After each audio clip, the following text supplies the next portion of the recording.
Spoštovani, dragi matičari, matičarke, ugledni gostje, danes imamo v Slovenski matici veliko čast, da v svoji sredi lahko pozdravimo nadvse uglednega gosta, pisatelja, esejista, prevajalca, člana številnih akademij, častnega gosta in profesora iz več evropskih in ameriških univerz, Claudia Magrisa, ki je pred kratkim 10. aprila odhajal častitljivo 80-letnico.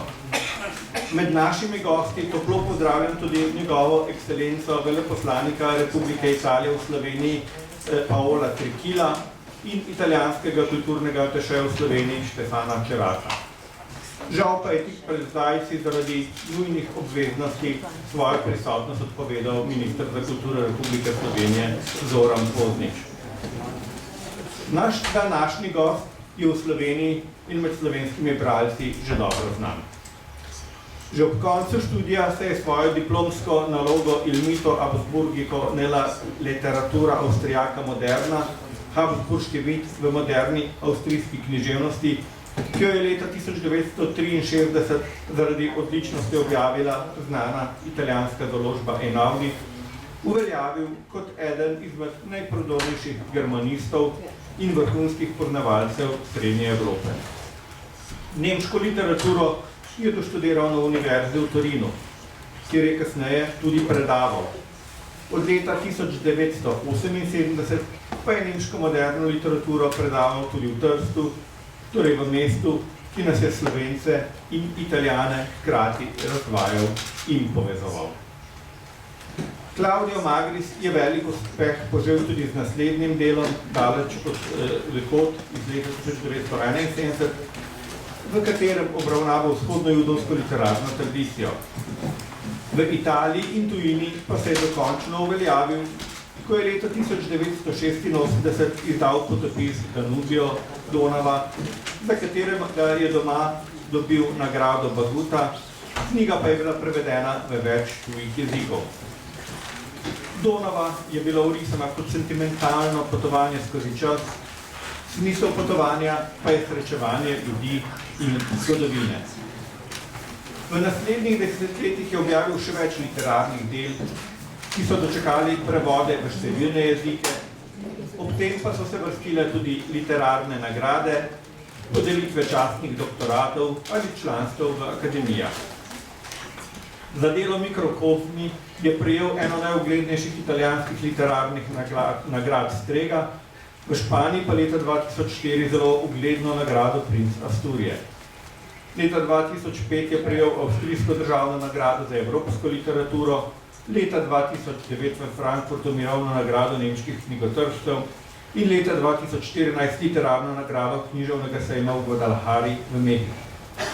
Preveč jih je bilo, da bi našteli vse, a vseeno ne smemo pozabiti omeniti, da je leta 2009 prejel tudi slovensko nagrado Vilenca. S svojim delom je Claudio Magris globoko vsidran tudi v slovenskem literarnem prostoru, saj je bilo veliko njegovih del prevedenih v slovenščino. Veliko zaslug zato ima tudi Slovenska matica in njen nekdanji urednik Drago Jančar, ki je poskrbel za izdajo več Magrisovih del v okviru založniškega programa našega društva. Mikrokozmosi, pripovedi, duhovite anekdote, zgodovinske dogodki, lirski orisi, usode velikih in malih ljudi so išli leta 2003. Gledališko besedilo se je Razumete iz Slovenska matica izdala leta 2008. Že naslednje leto, leta 2009, je objavila še roman Naslepo, pripoved o večnem uporniku na begu pred katastrofo in v boju za uveljavitev lastnih idealov, hkrati pa refleksijo o revoluciji in njenem neizogibnem propadu, o smrti in trpljenju. Leta 2012 pa je bilo v programu Slovenske matice objavljena še zbirka esejev Alfabeti. Danes predstavljeno delo bo tako že 5. knjiga Claudia Magrisa, ki jo objavil v slovenskem jeziku dočakala pri Slovenski matici.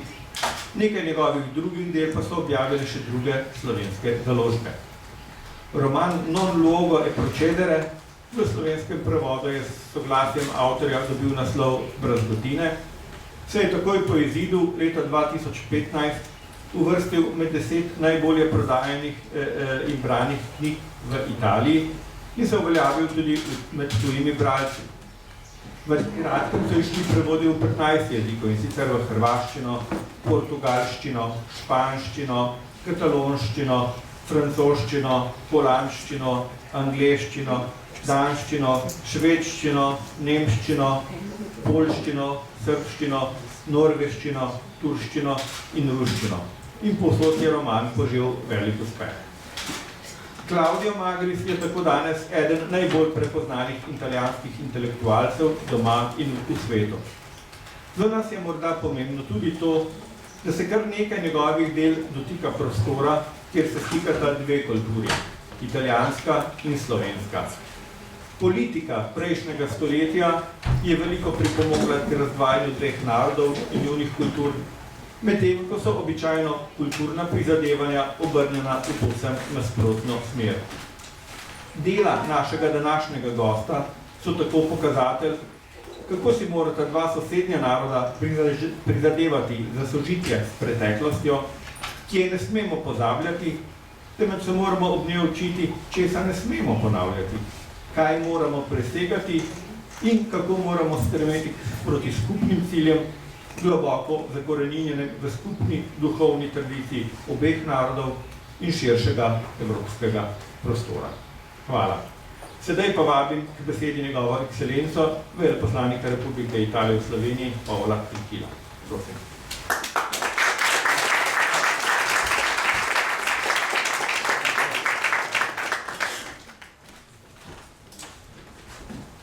Poštovani predsednik Slovenske Matice, gospe in gospodje, dragi prijatelji, lepo pozdravljeni in dobrodošli.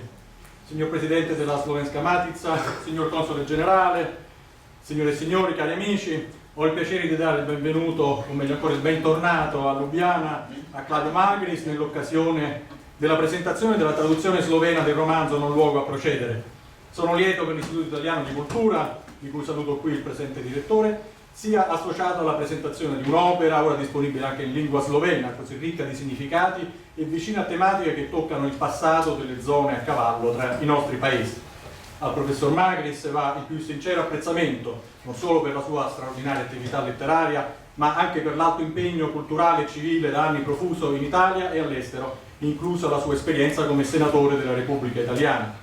La sua attenzione ai problemi dell'attualità contemporanea non è mai venuta meno ed è testimoniata dai sempre stimolanti editoriali e commenti pubblicati per il quotidiano Il Corriere della Sera. Al di fuori dei confini italiani sono innumerevoli i suoi interventi a manifestazioni letterarie internazionali in ogni area del mondo, occasioni nelle quali l'autore ha instancabilmente instaurato un proficuo dialogo con gli scrittori dei paesi visitati, in Slovenia in particolare con Drago Jančar. Con una nota personale aggiungo di avere tratto, oltre al piacere della lettura, anche giovamento professionale da alcuni suoi scritti, ad esempio il libro Trieste, un'identità di frontiera, scritto insieme a Angelo Ara, mi ha offerto un'utilissima chiave di lettura per comprendere meglio la complessa storia di quella città, compresi i suoi riflessi nei confronti degli sloveni e della Slovenia. Anche nel capolavoro Danubio, l'accenno agli sloveni di Carinzia, pugnaci nelle loro rivendicazioni etniche, mi ha acceso una lampadina. Desidero infine ringraziare Slovenska Matica per ospitarci nella sua storica sede, per avere intrapreso la traduzione di Non luogo a procedere, e anche la traduttrice professoressa Veronica Brezel per aver portato a termine un lavoro così impegnativo e importante. Buona serata a tutti. Grazie.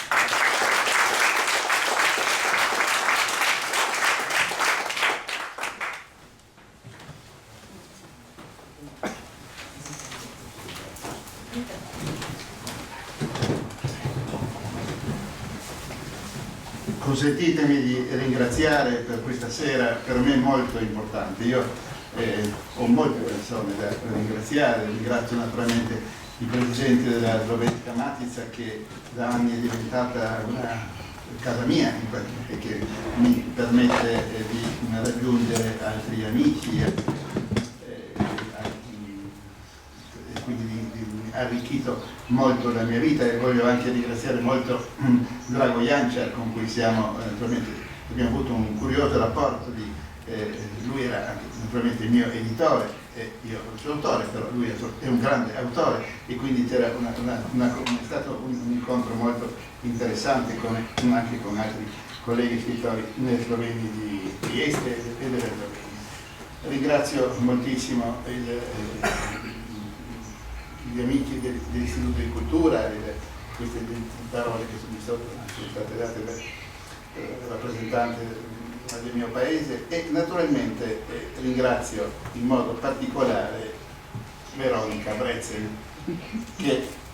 perché vedete questo libro l'ho scritto io e l'edizione italiana originale di Non Loro Procede.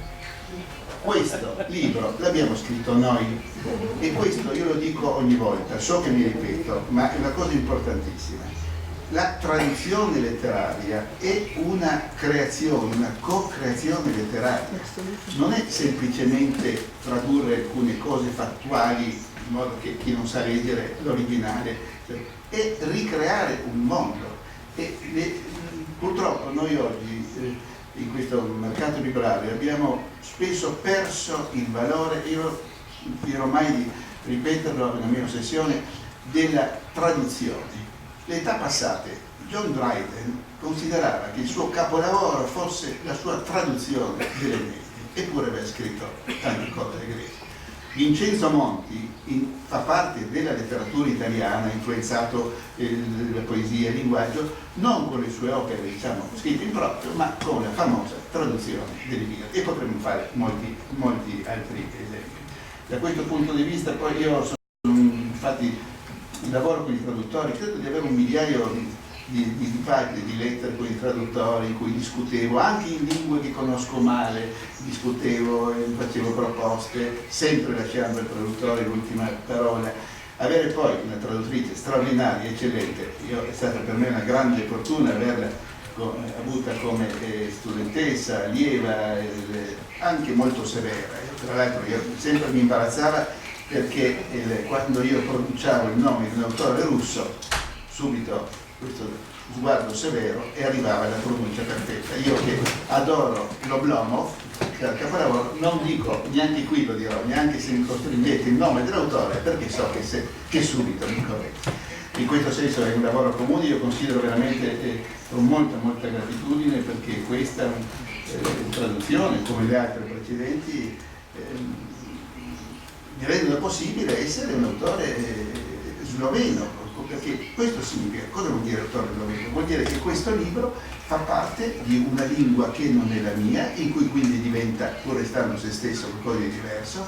Non è solo il fatto già molto importante di poter raggiungere persone che non sanno l'italiano e che allora ovviamente non potrebbero leggere qui, ma è proprio di entrare, creare un mondo, e questa è la cultura.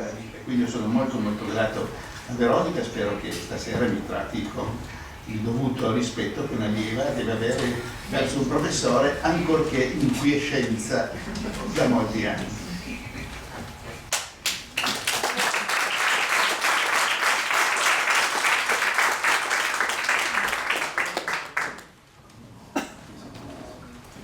Jaz bom vodila kratko srečanje, pogovor, tako da bom postavljala zelo enostavno vprašanje z velikim spoštovanjem do svojega profesorja, ki se mu seveda od srca zahvaljujem za te čudovite besede.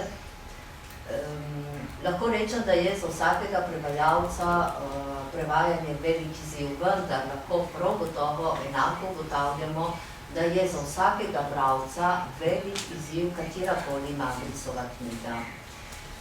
Glede, to knjigo so veliki literarni kritiki ocenjevali, tako da so se najprej razpisali o tem, kakšno veliko delo je, kakšna mojstrovina je. Recimo, Corrado Scaiano je zapisal, da je Magričeva knjiga v svoji strukturi neki unikum, ki nima modelov. Drugi literarni kritiki so jo primerjali polifoniji oziroma morju. Vsekakor Naloga Procedere oziroma slovenskim prevodom Prazgotine je tak velik izziv, da bi jaz predlagala pisatelju Magriču, da bi začela prav od začetka. In sicer tako, da bi se zaustavila pri nastanku te knjige.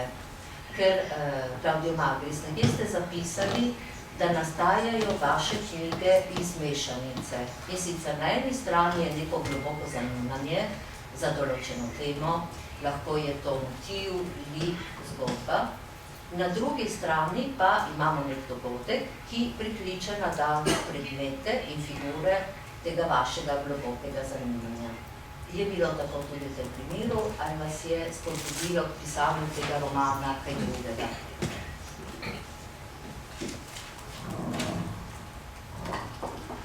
Grazie Veronica. Dunque, l'unica cosa che può fare uno scrittore è raccontare come è nato il libro, perché altrimenti, come diceva Kipling, ogni racconto la sa più lunga di chi l'ha scritto.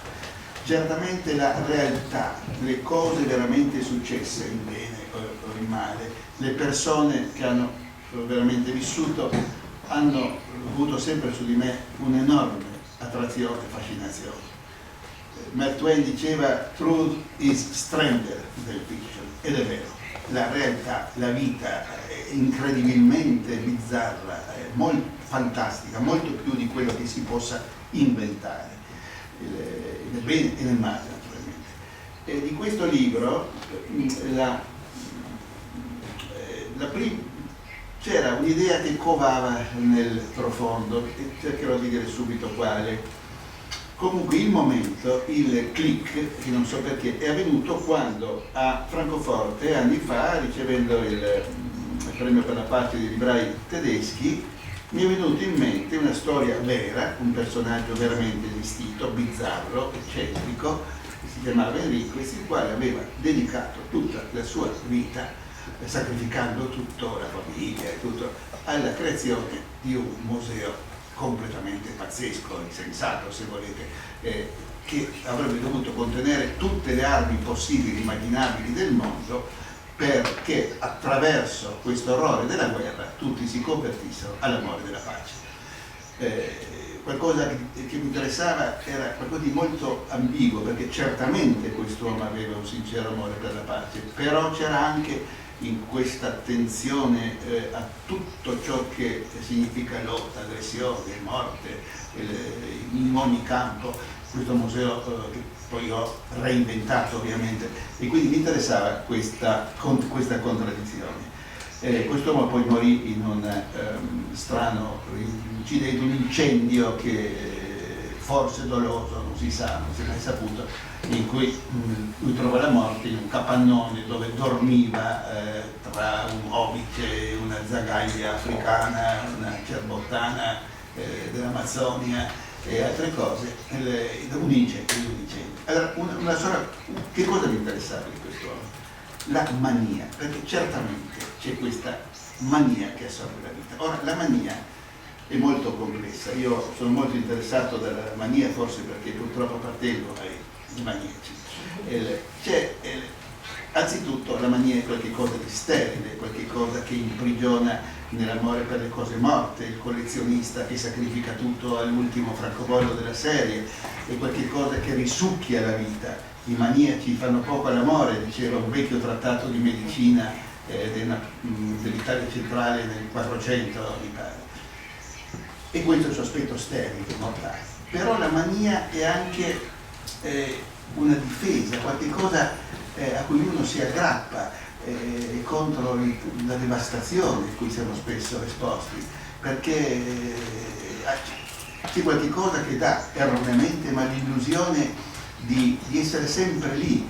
La fede in Dio può morire ad Auschwitz, come è successo a qualcuno.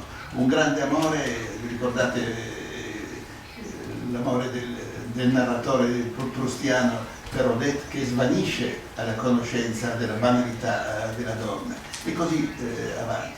Invece gli oggetti, le cose, i francobolli, gli obiti sono sempre là, fedeli alla loro morte e significanza. Però la mania ha anche un terzo significato, era divina mania della poesia di cui parlavano i greci, cioè la mania come divina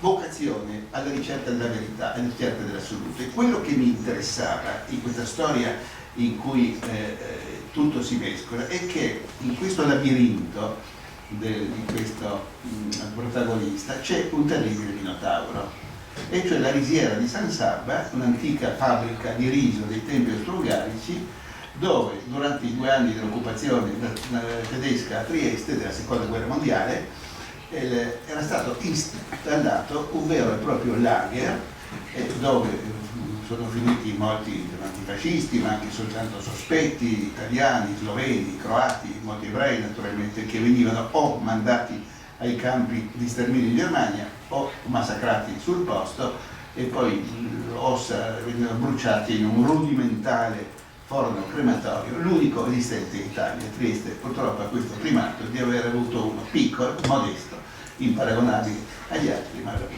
e quello che mi colpiva, finisco subito Veronica, quello che mi colpiva era lo strano silenzio che per anni ha circondato anche negli ambienti antifascisti come quelli in cui sono cresciuto, mio padre che era di Giustizia e Libertà, tanto per dirla una di cose agli amici e tutto, della risiera non si parlava quasi mai, come se qualche cosa insomma di inesistente, come se fosse stato amputato l'ippocampo, sapete, quel cavallino, quell'osso che è la sede della memoria. Insomma, la storia come chirurgia del cervello, amputazione. E questo mi sono domandato anche perché ora si sanno molte cose, c'è stato un processo, ci sono stati molti libri, io non ho per nulla di nuovo, ma mi interessava un dettaglio. Adesso se ne sa molto, che è stata anche, purtroppo è mancata un tempo fa la collega croata Drundic, che ha scritto un libro che parla anche della risiera Trieste. Ma quello che mi interessava è che sembra che sui muri della risiera i detenuti avessero scritto alcuni nomi, non nomi dei carnefici, che erano molto noti, neanche delle vittime, sono noti, ma io non credo nemmeno a nomi di delatori, probabilmente nomi di persone che venivano magari a trovare i carcerieri, magari vecchi ricordi di comune passato che sono austro-ungarico, chissà, insomma gente dalle mani non sporche di sangue, ma che non aveva problema a stringere delle mani sporche di sangue. Ed è stato curioso vedere per questi condannati alla morte spaventosa, vedere se e queste scritte sono sparite, sono state cancellate, sono state impiantate, e sembra che il mio ricercatore maniaco, il quale aveva la mania di raccogliere tutto, anche le cose più significanti, gomme americane masticate, insomma, che avesse e scriveva centinaia di quaderni, in maniera ci sono anche i grafomani, e molti quaderni sono spariti, stranamente, non ci sono. E sembra, cioè questa è una mera illazione su cui parte poi il mio romanzo, e sembra che forse questi quadernetti contenevano i nomi di queste bravissime persone assolutamente innocenti, cioè persone di quella zona grigia di colpevoli, incolpevoli, di cui parla mirabilmente Primo Levi nel suo libro, no? Certamente sono stati questi quaderni mancanti sono stati secretati, e quando il governo militare alleato, che ha governato Trieste fino al 1954, hanno lasciato la città, sono finiti a Londra, dove ancora adesso sono secretati. Io ho cercato di vedere se c'erano e non è stato possibile. Allora l'idea naturalmente è che questo maniaco, forse affascinato dalla guerra, improvvisamente arrivi a un'altra mania, alla ricerca di questa tremenda verità, alla ricerca di questi nomi cancellati, che sono un po' come quelle lettere che compaiono nella Bibbia durante il banchetto, in cui compaiono queste parole di fuoco davanti al re Belshazzar, credo, terrorizzato. E questa è, diciamo, un po' la storia. Naturalmente la storia, per diventare una vera storia, deve essere la storia di questo percorso dalla mania negativa a questa mania che improvvisamente cambia la vita, la metanoia, dice il Vangelo, per parlare di questo cambiamento dell'uomo. E la mia idea è stata quella di inventare una volta un museo. Ora esiste, ma c'è poca roba, è poco interessante, perché tutto ma un museo in cui vari oggetti che non sono soltanto carri armati di ogni tipo, mitragliatrici, ma anche appunto archi, frecce, asce di pietra, anche acidi segreti da insetti nella guerra contro altri insetti. La guerra diventa il fenomeno universale della vita, anche danaro, perché anche il danaro può essere un'arma che è più efficace per far crollare addirittura uno Stato di quanto possa esserlo un attacco armato, e così via.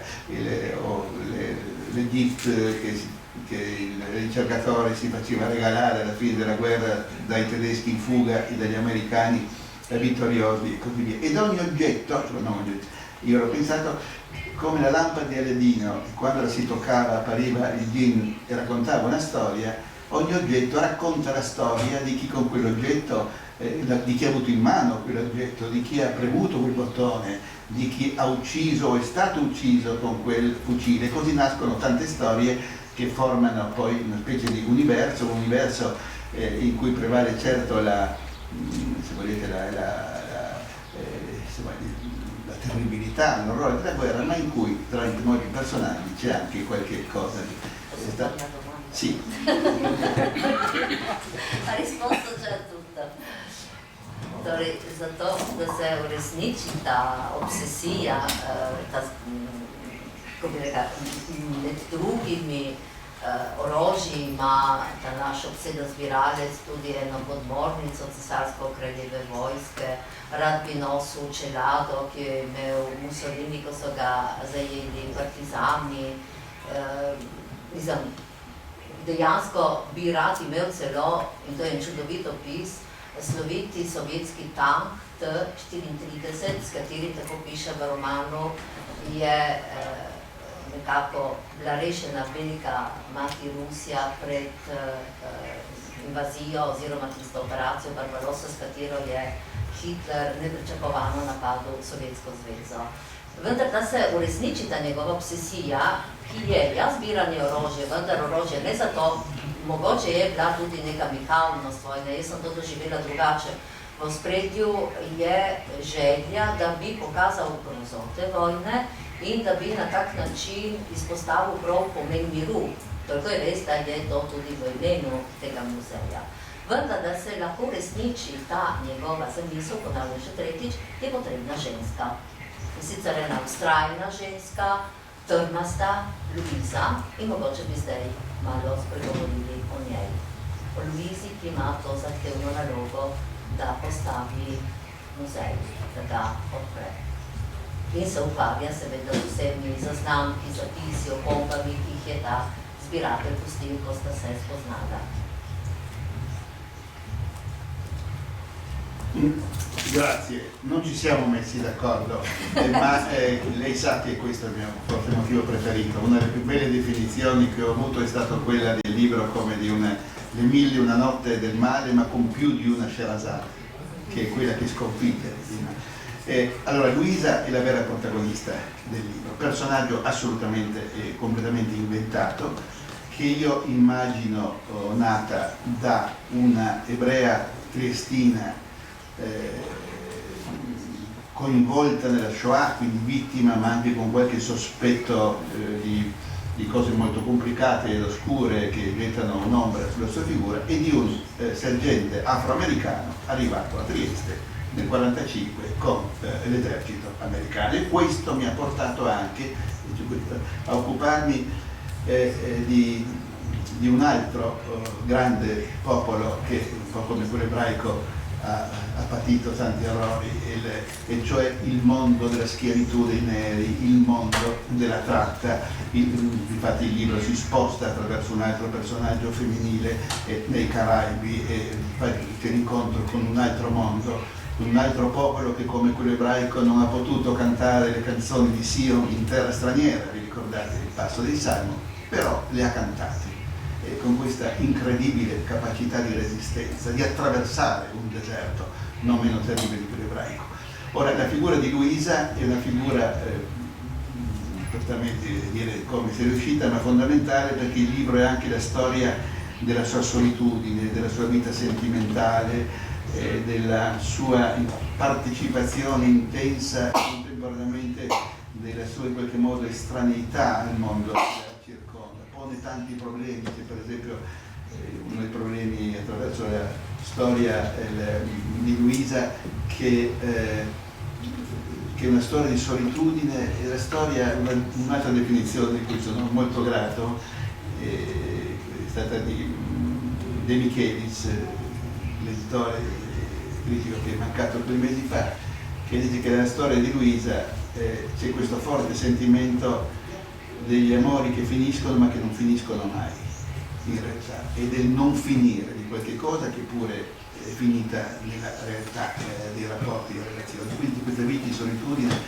che è molto importante, e poi anche molto importante perché è Luisa, nella mia invenzione, che inventa il museo, non quello che c'è adesso né quello a cui pensava il protagonista, e lo inventa un po', se volete, così come con un computer, io me ne intendo poco, ma le videate, le finestre possono improvvisamente spostare l'argomento da una storia all'altra, così come, se volete, nei poemi medievali cantati nelle piazze, improvvisamente il cantore abbandonava la storia del paladino che va a liberare il Santo Sepolcro per inseguire altre vicende d'amore e poi ritornava, e quindi si crea questa varietà di vita che diventa poi, fa tutt'uno con la storia di questo personaggio, di questa Luisa.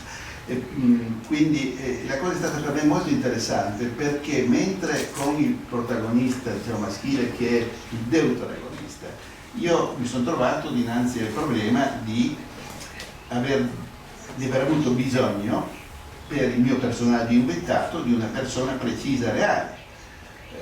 Questo è già successo tante volte. Turgenev, che facciamo nomi grandissimi, non so se ho pronunciato bene, diceva che se non avesse incontrato un certo signore a una stazione termale in Russia, non avrebbe potuto creare il suo immortale personaggio di Basarov in Padri e Figli, che però non è questo signore che in questa stazione termale.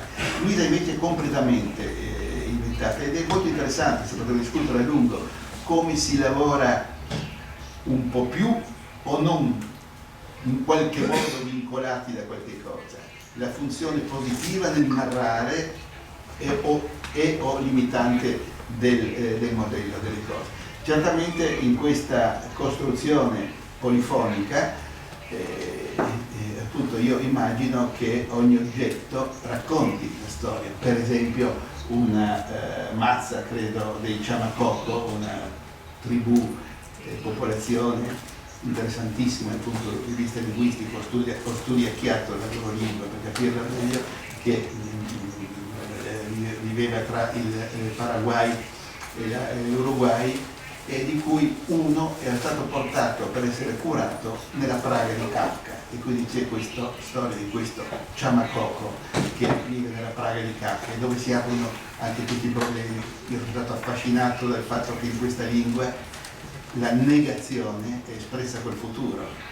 Per dire non ti amo si dice ti amerò, vuol dire che non ti amo adesso. Quello che fa l'imbroglione debitore, che dice ti pagherò, sì, quando? Domani. E che è terribile, no? L'idea che il futuro sia un no, e questo si apre tante cose che sono sempre storie molto concrete, storie così amorose, di cose, di tante cose. Oppure ad esempio da un fucile MP44, fucile in dotazione della Wehrmacht, c'è la storia, nasce la storia di chi ha abbracciato e abbandonato questo fucile, di un certo Schimek, soldato austriaco della Wehrmacht, che in Polonia poi finisce giustiziato, non si sa bene se per essersi eroicamente opposto alla fucilazione degli ostaggi inermi o se per essere semplicemente, cosa umanissima, scappato abbandonando il fucile.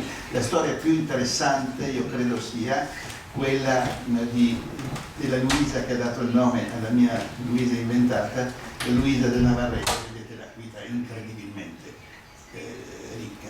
Questa Luisa del Navarrete è veramente esistita, di cui non si sa niente. Una nera del 500, sposata a Puerto Rico con un bianco. Le leggi spagnole permettevano dal tempo di Alfonso il Saggio il matrimonio tra bianchi e neri, cosa che negli Stati Uniti è stata resa possibile molti anni dopo la seconda guerra mondiale, quindi già dopo aver distrutto il Terzo Reich non era possibile sposare un bianco che viene rapita dai Kalinagos, che sono gli indigeni di queste isole, per 5 anni, non si sa se schiava, compagna del capo, partecipe a queste incursioni, riesce a scappare, torna a casa e viene sottoposta a un processo per possibile stregoneria, pratiche illecite, commercio sessuale col demonio, dal tribunale dell'Inquisizione. Io sono andato a vedere i microfilm che conservano questo interrogatorio, inutilmente, perché sono stati microfilmati queste pagine quando già l'opera abrasiva del tempo le aveva pressoché cancellate, sono singole parole, quindi è inutile. Però queste poche parole, questa donna deve essere stata geniale, perché in questo processo in cui rischiava il rogo e prima la tortura, se fosse stata considerata reticente, riesce così a spostare l'interesse dei suoi giudici verso altre questioni, insomma, e viene alla fine assolta, anzi dichiarata mujer della zona, proprio persona onorata e rispettabile, e torna a casa, è finita la storia. Ora, queste parole, qualche cosa, erano come lineamenti di un viso pressoché cancellato, come se vedessimo, per me era come vedere, che so, la fotografia di una vittima del lager quasi consunta, in cui magari si vede solo lo sguardo o si vede una bocca, e allora avevo l'impressione di dover ridare carne, in qualche modo, realtà a questa persona. Era come se queste chiedessero di essere, insomma, rimesse insieme, e mi chiedevo soprattutto, e qui è la narrazione, cioè l'invenzione mia, per quello che vale, che è necessaria. Noi abbiamo queste trascrizioni, cioè non abbiamo neanche quelle, potete avere soltanto quello che io mi sono arrogato di supporre e di raccontare, ma comunque abbiamo la trascrizione che uno scrivano qualsiasi faceva, ma con quale voce una donna o un uomo, differente, sotto la minaccia del rogo e della tortura, dice qualche cosa, che non è che ore sono, con quale espressione della faccia. E questo poi torna al tempo delle torture nella Trieste occupata dai nazisti, le torture inflitte per esempio il sacerdote che diede il segnale della Silvio Marzani, della risurrezione e così via. E questo effettivamente per me è stato veramente qualcosa di talmente intenso che qualche volta ho l'impressione che da questa sia nata un po' l'altra Luisa e sia nato il romanzo, senza con questo negare ovviamente la storia del protagonista e anche della sua diciamo trasformazione. E ci sono tanti, io mi sono trovato innanzi proprio, ho imparato un po' di creolo, il linguaggio del caraibico che si parlava tra i padroni di schiavi del tempo della schiavitù, che erano in genere francesi ma parlavano un francese peculiare normanno-bretone, e gli schiavi. Anche questo è un linguaggio di schiavitù, un linguaggio di incontro, di mescolanze, e questo mi ha fatto scoprire dei mondi quindi dove le armi hanno sempre continuato a giocare un grande ruolo, ma si aprono altri mondi. A me non interessa, io non sono il collezionista, non mi interessano niente le armi in sé, però mi interessa chi le ha avute in mano, chi le ha viste, chi le ha temute, chi ha inseguito con quell'arma un fuggiasco, chi è fuggito e tutto questo. Forse il momento più rilevante di questo delirio, in cui alla fine c'è questa storia universale che sembra mostrare la sua natura come di un grande tumore, sembra proprio di qualche cosa che viene descritta anche come un glioblastoma in qualche modo, come qualche cosa, e c'è un momento in cui questo senso di follia e di pietas trova forse il suo apice, ma non voglio adesso Abbiamo esaurito tutte le domande, no, ce n'è ancora. Koliko časa imamo še? Jaz niti ne vem, koliko smo lahko še malo postavljamo še za vprašanje. Ker smo ravno omenili to antinacistično vzstavje v Trstu, te nove zapletene dneve od 30. aprila do 2. maja, osvoboditve Trsta, torej, kjer dejansko lahko govorimo o Hobbesovem bellum omnium contra omnes, ker dejansko so tam vsi v boju proti vsem.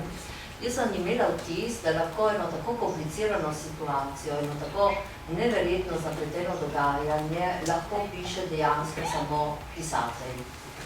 Da je to praktično za zgodovinopise skoraj nemogoče.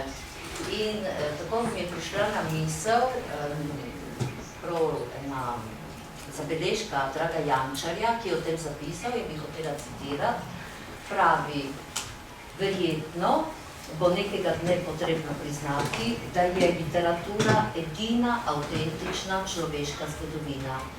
Tudi zato, ker neprestano govori o človeku kot enigmi, nerazrešljivi in nepredvidljivi usodi, medtem ko so v zgodovinopisju vse stvari zelo privredne in jasne. Torej, vprašanje je res tako, torej edina avtentična zgodovina je tista, ki jo ohranja literatura. Jasno, da tukaj mi nismo pred enim romanom resnico, to ni knjiga resnica, to je, kot ste sami večkrat izpostavili, fikcija, vendar občutek, da določenih zapletenih dogajanj dejansko za zgodovino pisje ne more zajeti, jaz imela. Jasno, to je tudi zdaj izziv za vse zgodovinarje, ki so tudi prisotni, da odgovorijo. Samo prej bi me zanimalo vaše mnenje. Grazie, credo che anche tra gli storici in senso vero e proprio ci sia stato da molto tempo un grande interesse non soltanto per i grandi fatti storici, le grandi correnti e quelle sintesi che noi facciamo quando raccontiamo, che so, la storia dell'unificazione d'Italia o quello che volete. Io credo una cosa, Manzoni ha detto una cosa, credo una volta per tutte, che dice: gli storici accertano i fatti. E lui dice gli scrittori, io direi tutti,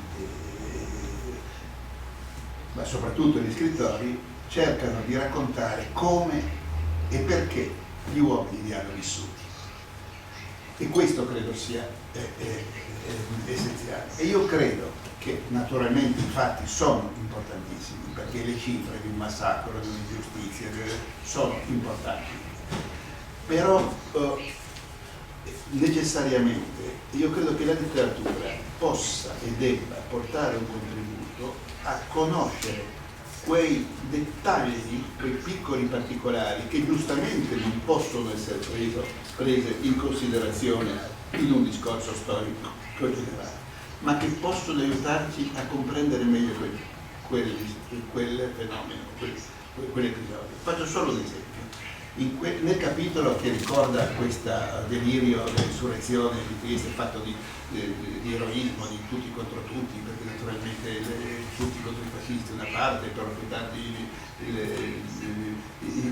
i partigiani titoisti ovviamente insieme a quelli italiani, in particolare i comunisti contro i tedeschi, i fascisti, ma anche contro i partigiani democratici, gli italiani preoccupati a un certo punto più dell'arrivo degli slavi, insomma un delirio concreto, su cui naturalmente è giusto e doveroso che gli storici facciano dicono che è successo. Però ad esempio credo di essere stato, perché non sono dentro, assolutamente imparziale nel mio sentimento di quello che è successo in quei giorni.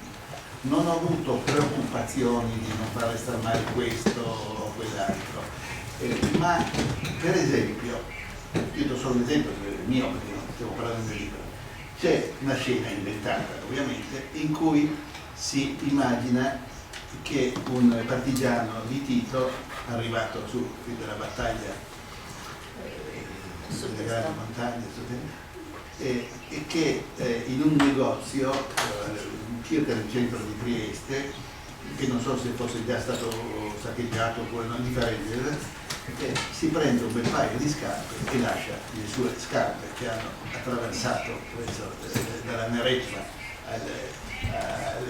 a Trieste, e quelle scarpe lasciate là sono un modo non per parlare né bene o male del nono corpus e questo, ma c'è questa realtà fondamentale che non è solo la storia di questo inventato signore che si è fatto comunque, però fanno capire che non basta dire soltanto ma che cosa hanno fatto i titoisti, che cosa hanno fatto i partigiani italiani, che cosa hanno fatto i partigiani italiani di destra, di sinistra, quello che volete, ma che è necessario per far capire veramente. Io credo che questa sia la funzione della letteratura, che non smuove i termini reali. Non è che la letteratura possa dire se era più giusto che Trieste diventasse jugoslava o se era più giusto che Trieste diventasse italiana, eccetera, eccetera. Era diventata tedesca se le cose andavano in un altro modo, sono venute fuori anche delle carte in questo senso, come diventata. Però far capire questo e quindi far capire come perfino questa storia in quel momento tragicamente non condivisa, perché ancora adesso può e deve essere una storia condivisa. Anche quell'episodio, dico, qui come altri, è un episodio, e questo credo sia una funzione della letteratura. E qui naturalmente tutto sta nel modo in cui si racconta, nella pietra, sotto il pietra, e qui il linguaggio, io credo che il protagonista forse del libro sia proprio il linguaggio che deve essere il linguaggio delle cose, non è tanto il linguaggio mio come se io scrivessi un saggio sulla risiera, avrei scritto in modo completamente diverso ovviamente. Però questo credo sia importante, e naturalmente questo per dire che la letteratura non può dare le risposte da prendere alla lettera, la letteratura presa da lettera spesso è pericolosa, la letteratura poi non è che sia più umana di altre espressioni. Io amo tanto la letteratura, ma non posso dimenticare che alcuni dei più grandi scrittori del secolo scorso sono stati fascisti. Pirandello che manda la lettera di solidarietà a Mussolini dopo la sessione di Matteotti, comprendiamo le ragioni di auto-umiliazioni, continuiamo ad amare Pirandello, però la sua portinaia capiva la politica probabilmente meglio di lui, e Céline, e Hanson, che io adoro, e poi i poeti surrealisti francesi, comunisti, che andavano devotamente a Mosca ad assistere alla Messe Rouge, alla messa rossa. Allora, cosa vuol dire? Certamente dobbiamo fare i conti con queste contraddizioni e non credere che la letteratura sia un consorzio di preti laici che la sanno più lunga sulle cose delle vite. No, non la sanno più lunga. Qualcuno è capace di cogliere in qualche momento magari una verità dell'attimo. Noi possiamo imparare ancora molto da Céline, nonostante su quello che ha detto nel Barattere per un massacro, e così. E questo credo sia molto importante. E poi la tragicità. Se c'è un capitolo che io amo molto, è un altro capitolo del disordine totale, ma forse tu mi interrompi. No, ancora un po'. È il capitolo che mi è costato più fatica, che qui con minuziosa, pedantesca, professorale precisione, perché bisogna avere rispetto per le cose. Io per esempio prima, sarà ridicolo, ma quelle famose scarpe che ho descritto, e sono andato a vedere che tipo di scarpe in quel momento si potevano dire, perché non potevo mettere delle scarpe che ho. Questo è un voto di rispetto, non è importante l'esattezza, ma proprio l'esattezza come rispetto. Non posso trattare i piedi di questo partigiano così come devo avere rispetto, e il rispetto dello scrittore è più pesante. E il momento forse più delirante del libro è il compleanno di Hitler festeggiato nel castello di Miramare, questo castello bellissimo, antico se vogliamo, costruito dall'imperatore Massimiliano del Messico, il 20 aprile 1945. 20 aprile, quindi i russi sono già a Berlino, la guerra è finita in pratica. E il boia numero 1, il Gauleiter Rainer, che 3 giorni dopo scapperà e non si salverà dalla forca per questo, e che ha quindi progettato la sua fuga, tiene un discorso in cui dice che è sicuro che le potenze occidentali, America, Inghilterra, Francia, si uniranno con la Germania per salvare l'Europa dall'orda slava, in primo luogo slava rossa del comunista, che sta per distruggere l'Europa. Naturalmente non ci crede, però lo dice. queste cose vengono ripetute da altri, da autorità tedesche e da autorità italiane che ripetono senza crederci. Gli unici, e questo è veramente straziante, che le ripetono senza crederci ma costretti in qualche modo a doverci credere, perché sarebbe l'unica impossibile speranza di salvarsi, sono i collaborazionisti slavi dei fascisti e dei nazisti, i domobranzi, i cetnici, poco cetnici e gli USA. Ora questi uomini veramente costretti a recitare la parte di Bellucci, no? Nel momento della fine è qualcosa che mostra veramente tutta la storia. E là si scatena, io ho a che fare proprio con il linguaggio, perché so benissimo che il linguaggio deve essere identico, la stessa cosa di ciò che narra. Io nella cieca, che è anche mirabilmente tradotto, ci ho messo anni perché cercavo stupidamente di raccontare quella storia tremenda che tutto ci spacca, incredibile, in un linguaggio tradizionale, ordinato. Invece il cosa deve essere anche il come. Non si può raccontare con garbo armoniosamente una storia in cui tutto scoppia. Bisogna proprio attraversare quel maelstrom in cui il filo della ragione sembra perdersi e si perde qualche volta e corre il rischio di perderlo senza nessun convincimento, cercando di trovarlo. In questo senso lo scrittore del Novecento ha una, e secondo me anche adesso del 2000, ha maggiori difficoltà obiettive di quello che aveva lo scrittore dell'Ottocento. Lo scrittore dell'Ottocento poteva situare l'individuo, la storia che lui raccontava e inventava, nel quadro generale di una concezione della storia del mondo e anche usare la stessa lingua.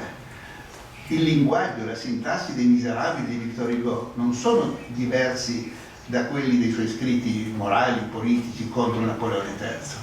Kafka non avrebbe potuto scrivere una lettera di solidarietà ai minatori della Slesia con il linguaggio della metamorfosi, che comincia con un uomo trasformato in scarafaggio. Ed è questo, maestro, è per questo che un mio amico, che è un notevolissimo scrittore italiano, molto noto, la Capria, ha detto che i capolavori narrativi del Novecento sono capolavori falliti, ma non perché siano brutti libri. Non voleva negare la grandezza di Svevo, di Joyce, di Moody, insomma, ma perché hanno assunto su se stessi, nelle stesse strutture narrative, questa estrema difficoltà di raccontare il mondo. E questi sono i problemi in cui mi sono dibattuto anzi. Questa volta è molto mite la mia... Adesso tolgo il microfono. Če imamo še malo časa, jaz imam samo še eno vprašanje, oziroma imam še kar nekaj, samo ne vem, kako smo čez čas, povejte vi, lahko še. Ja. Sicer knjiga je tudi velik poklon Trstu in njegovemu jeziku, torej imamo tukaj narečno in univerzalno tržaščino, ki mi je seveda ustvarila kar nekaj preglavic in se tu javno zahvaljujem tudi pesniku Marku Sosiču, ki mi je pomagal pri prevodu nekaterih izmišljenih, na pol tržaških, na pol portugalskih, španskih, kaj nisem še razumela dobro katerih govoric, ki so se pojavljali v tem romanu. Me zanima vaš odnos do prvič do tržaščine in zakaj ste čutili potrebo, da ste vpletali v ta jezik, ki je izredno bogat, tudi recimo otroške pesmi, oziroma ste si kakšne tudi sami izmislili. Zakaj, odkot ta nujnost, da ste uporabljali, torej ponavljam, tržaščino?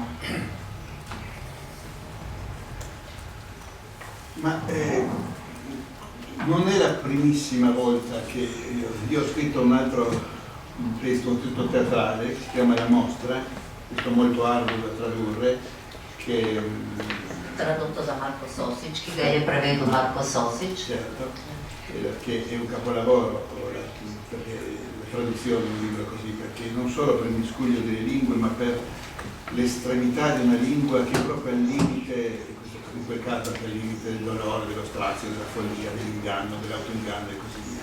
Questo perché credo che in certi casi la immediatezza e la violenza di ciò che succede in quel momento, del sentimento, della paura, dell'odio, della presunzione, del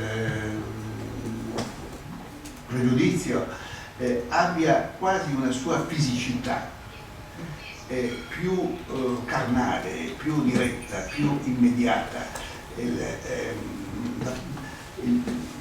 pastroccio è qualcosa di diverso dal pasticcio in qualche modo.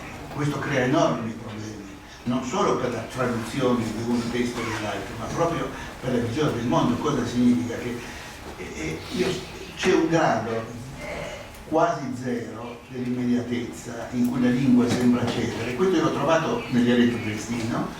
Quelle espressioni io non ho voluto metterle, perché non l'ho messe quasi mai in quello stile, però qui erano necessarie perché erano connesse con quel gesto, con quell'urlo, con quella faccia che cercavo di raccontare in quel momento. Ecco, da quella bocca in quel momento non poteva uscire un'altra parola. Questo io ho sentito, così non so se sia giusto o no, però in quel momento quel personaggio o quella una studiosa che ha scritto una cosa molto bella su questo libro, lei parla di personaggi, abbiamo discusso a lungo, queste sono scelte ideologiche, che dice che esce da questo, non poteva essere diversa, e quindi io ho rischiato piuttosto sia il rischio, come nella mostra, di non essere sempre compreso, senza nessun compiacimento, perché mi piace essere compreso, credo nella ragione, nella razionalità, nella sintassi, credo importante conoscere la grammatica, distinguere il nominativo dall'accusativo, perché sennò se uno deruba un altro si finisce per mandare in galera il derubato e per premiare il ladro. Però ci sono dei momenti in cui, insomma, quando è la nostra pancia che grida, e la letteratura deve cercare, sapendo di non raggiungere, di avvicinarsi a questo. E forse certe espressioni, mi è successo anche con certe espressioni del creolo, di certe ninananne creole, o di certe canzoni al limite dell'insensatezza, in cui proprio la stessa insensatezza diventa necessaria. Questo è stato quello che ho cercato di fare. Mi rendo conto della difficoltà, ma c'è stata questa difficoltà, ma nella mostra la difficoltà è stata la maggiore. Direi che veramente la traduzione, io sono molto grato a Sofia che ha tradotto la mostra, perché è un'impresa che è difficilissima. Torej, jaz ne vem, če imamo še kakšno vprašanje iz publike. Če je tako, bi prosila, da se oglasite. Dico se c'è qualche domanda del pubblico. Sì. Drugače, povejte vi, jaz bi zaključila. In sicer ste gotovili, da je izredno enostavno voditi pogovor s Klaudijem Magrisom, ker je ni nobenih težav, imate v tem primeru zelo lahko delo. Je pa to bil nedvomno izredno zanimiv pogovor, ker je pokazal zapletenost romana, ki vas pa ne sme prestrašiti, ker za zaključek bi rada prebrala, ker smo v času interneta, sem seveda brskala tudi po internetu, bi rada prebrala dva vtisa, ki sta zapustila na spletu dva bralca, navadna, torej to nista literarna kritika, in sta zelo zgoščena in sta mi zelo všeč. Prvi pravi: obstajajo nujne knjige in tale Magrisov roman sodi mednje. Drugi bralec, še bolj zgoščeno, pravi: branje te knjige je bilo moralna izkušnja. In s temi besedami se mi zdijo nekoliko zavezujoče, a v resnici tudi, tako bi rekla, ena velika spodbuda k branju romana Nologo Procedere oziroma v slovenščini Brezkotine, vas bi prav lepo pozdravila in seveda zahvalila.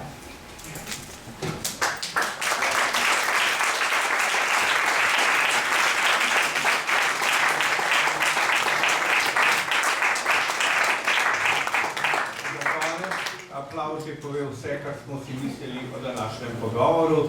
Še enkrat hvala obema današnjima gostoma, pisatelju Klaudiju Magrisu in prevajalki Veroniki Bretelj.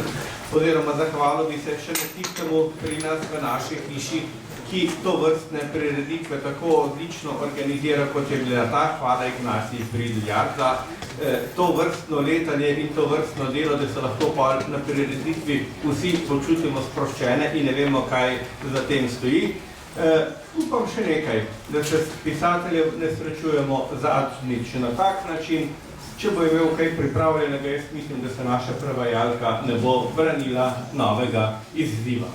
Zdaj pa za konec pa, da se seveda ne bomo kar tako razšli, imamo pa čas poklepetati še v našem atriju, torej, kjer bomo lahko kakšno besedico pogovora nadaljevali ob kakšnem prigrizku ali pa kakšnem kozarčku v roki. Najlepša hvala za udeležbo.